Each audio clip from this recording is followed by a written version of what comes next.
Yeah, so I think there's two things. One of which I'll give credit to a guy named Carl Chu. I hope I pronounced Carl's name right. He's from William Blair. He puts out these excellent research reports. And we used one of his graphics a few weeks ago, so I put it up here. And basically, he showed that with the NASDAQ move that we saw this week, so you can see this here, he basically tracked the move in the 10-year Treasury against the one-day move in the NASDAQ. And he said that it really indicates a unique sentiment shift, whereas in other times you've seen big moves in the NASDAQ that weren't really seeing significant moves in the Treasury rate at the same trading day, and that this is such an outlier, what happened this week. The only other time that we've seen anything like it was when the Bank of England issue happened back at the end of September.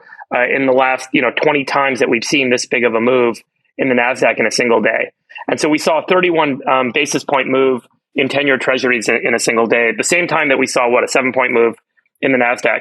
So he said, because you don't normally see the bond market and the equity market trade in this way together, it really speaks to a big shift in sentiment.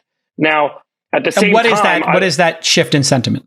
That there is going to be less of a driver for the Fed to raise interest rates at this point, because it seems like the inflation print indicates that inflation is coming under control faster than what folks had otherwise anticipated. And so there may not be as many rate hikes as quickly as folks were anticipating, which will, benefit equities, and the bond market traded that with that perspective as well. Now, the counter narrative, which I just put a tweet by a guy who I've never heard of before, but someone shared this with me. His name's Gordon Johnson, and he said the CPI surprise may actually be due to a technical print that within the CPI, one of the biggest indicators is health insurance cost. And, the health insurance cost plunged by 4% October to September. But he says healthcare costs didn't actually magically collapse. There was just an accounting difference in how they're accounting for healthcare costs that took place during the month.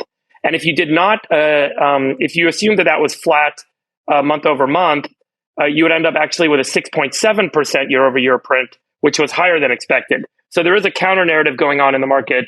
I don't know how significant this guy is or how much of a voice he has, but I don't know if we're out of the woods yet. But some folks are saying that the market is saying we're feeling a lot better, but there are still analysts that are indicating that maybe there is still risk to be had ahead of us.